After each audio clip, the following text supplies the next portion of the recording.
what is that delta between me and mastery? What is that gap between me and mastery? And how can I continue to close that gap? Who do I need to be to become a master in my craft? Not Minecraft, but my craft. Who do I need to be? How do I need to change?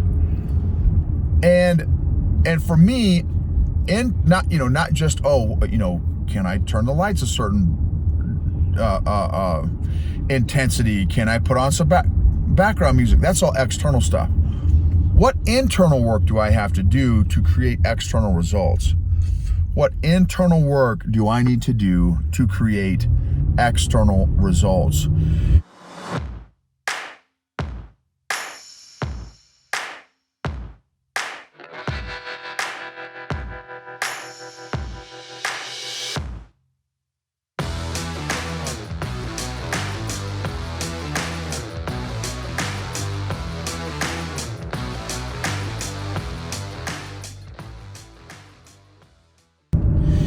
EQ gangsters. So wanted to share a couple thoughts about mastery. I'm looking forward to interviewing the lady who does our massages. My wife she's done massages for years. She just got me started on getting massages once a month from this lady in Colorado who she's been doing massages for over 30 years, and I think has done, the last time I spoke with her, 33,000 massages. So that is amazing.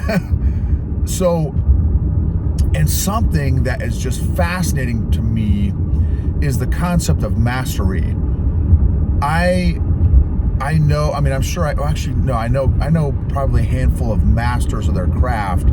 She is one of them. Another one is my Brazilian Jiu Jitsu professor, 4th degree black belt, Marcelo Mota from Brazil, he's 43 years old, has been doing Brazilian Jiu Jitsu for 30 years, and I would argue is as passionate today about Brazilian Jiu Jitsu as when he first started. Now, I've only known him the past 2 years, but watching this guy,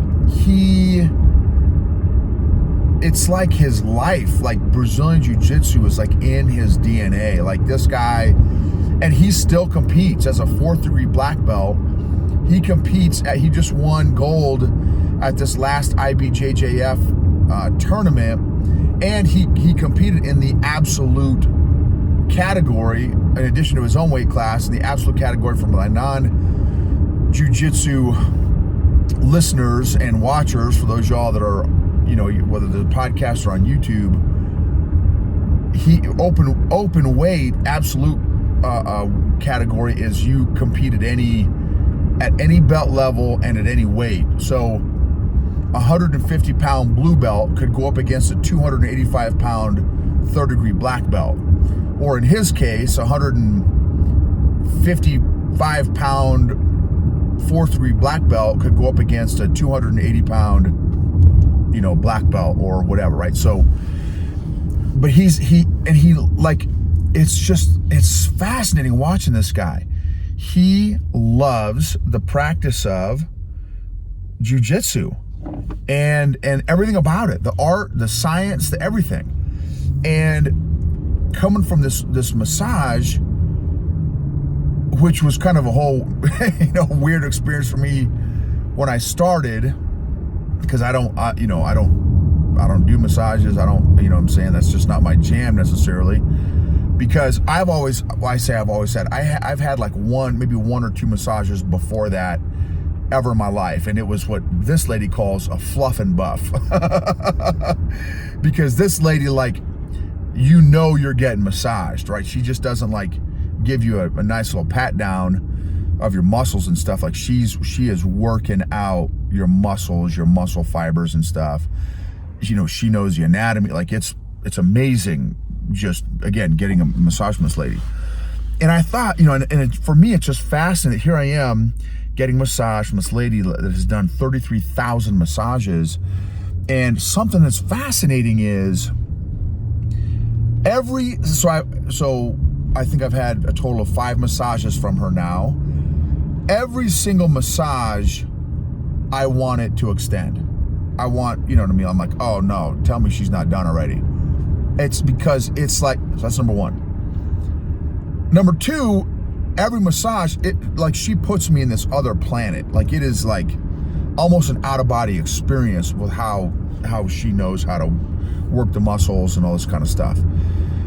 Number two. Number three, the environment that she creates to put me in that state. You know, she's got the lights dim, she's got some music playing in the background, she's got her whiz-bang massage oils that have certain aromas and stuff. Like, it's hitting all the senses. And then she knows the exact amount of pressure so that it's not like I'm not screaming bloody murder in pain, but it's also not like, you know, I can't tell that she's touching me, right? So it's this perfect balance. And she can tell the muscles that are tight. She tells the muscles that need work, right? She's you know, she's got the touch, right? And so then I'm thinking, okay. And then here's the other thing too. She literally, her calendar is booked a year out. So in like October, November of every year, she gets with all her clients and says, hey, do you want to book your calendar? You know, do you want to book out the year? Because if you don't, there's a 99% chance that you're not getting in. If you're like, want to call her up on a random Wednesday and say, hey, you got time? No, I'm like, she's booked a year out. And so then I thought, man, I've been coaching people leaders for 20 years. Do I have that same impact? Number one, am I booked a year out? Well, no. Now, you know, I've probably got about 75 leaders I'm coaching right now. Am I booked a year out? No. But I'm like, wow, that's one way you know you're a master or you're very, very good is if you're booked a year out. Another thing is when I'm spending time with each one of my clients, are they wanting more? Are they left wanting more? Do they, you know what I'm saying? Like, do they feel like, not feel, do they know that they have just experienced value add? Right, that they spent an hour with me and they just had an hour of their life that was, they walked away better after the hour with me than before they showed up with me. And then what environment am I creating? Anyway, so I'm just, the concept of mastery is something that is just so fascinating to me in interacting with some of these people that are masters. Literally, again, both my professor, Brazilian Jiu Jitsu professor, and massage therapist have 3 decades doing what they love doing and are passionate about and are very, very good at, masters at, I would argue. You know what, and if not, what is that delta between me and mastery? What is that gap between me and mastery? And how can I continue to close that gap? Who do I need to be to become a master in my craft? Not Minecraft, but my craft. Who do I need to be? How do I need to change? And for me, not just, can I turn the lights a certain intensity? Can I put on some background music? That's all external stuff. What internal work do I have to do to create external results? What internal work do I need to do to create external results? And so that is what I'm left thinking after the massage today about the concept of mastery. So I would challenge you with some of those questions. What can you be world class at? What do you want to be world class at? Are you doing the necessary steps, potentially internal work, to create the external results that you're wanting to do to be world class at something? And then I saw this great quote that's always stuck with me since the first time I've heard it. Don't be upset with the results you didn't get from the work you didn't do.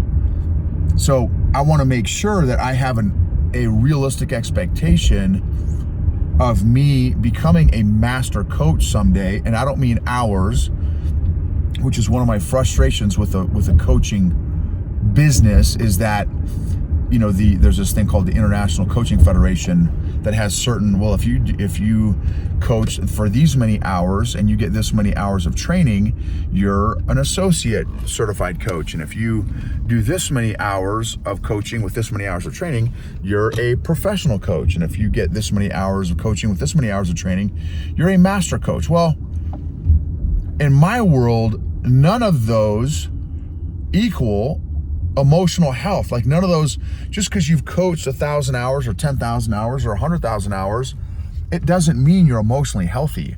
So, that's something that I am kind of working on myself, just personally, is trying to figure out, okay, well, what does, okay, this is another great question. What does mastery look like in your field or profession that you are wanting to do? What does mastery look like? What does a master coach look like for me in my world? The greatest coaches in the world, what makes them the greatest coaches in the world? Jujitsu, or pick whatever your craft is that you're wanting to master. What does it look like? What does a master level, fill in the blank, in your field, in your industry, what does it look like? And are you ready, willing, and able to put together the time and intention to pursue that and to do that, to become a master level, to become world class in your particular area that you're wanting to pursue? So anyway, what questions do you need to ask yourself? What challenges, what weaknesses, again, do you need to overcome on that journey? And then what's your timeline? What does that look like? What does that journey look like? What does the education look like? What books do you need to read? What podcasts do you need to listen to? What people do you need to start interviewing? How do you need to take notes? How do you need to learn? What systems of education or learning do you need to have in order to learn what you need to learn to become a master in your area or in your craft? So anyway, tons of thoughts, y'all, coming out of it. Man, I love knowing, meeting, interacting with masters in their craft. And the crazy, the other thing too is not crazy thing, but man, I'm willing to pay for mastery. I am willing to pay for because it's a different experience. It's a different experience. So anyway, just some thoughts for you all to chew on, think about, maybe write some of those questions down, go back through the podcast, go back through the YouTube channel or through this YouTube episode and pause it and capture some of those questions to maybe ask yourself.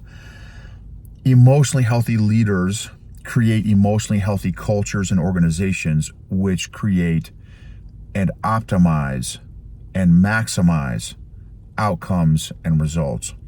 Emotionally healthy people help heal other people emotionally. And if you feel like you're ready to kind of level up your emotional fitness, check out EQgangster.com and the EQ Mafia, because we discuss all things emotional health and emotional intelligence on a regular basis, plus all the content that's already in there. Our $500 EQ course is in the EQ Mafia. That's part of the EQ Mafia. So Anyway, check it out. It is so worth pursuing your own emotional health and emotional fitness. The outcomes and results in your life that it will produce from being emotionally healthier are priceless, absolutely priceless.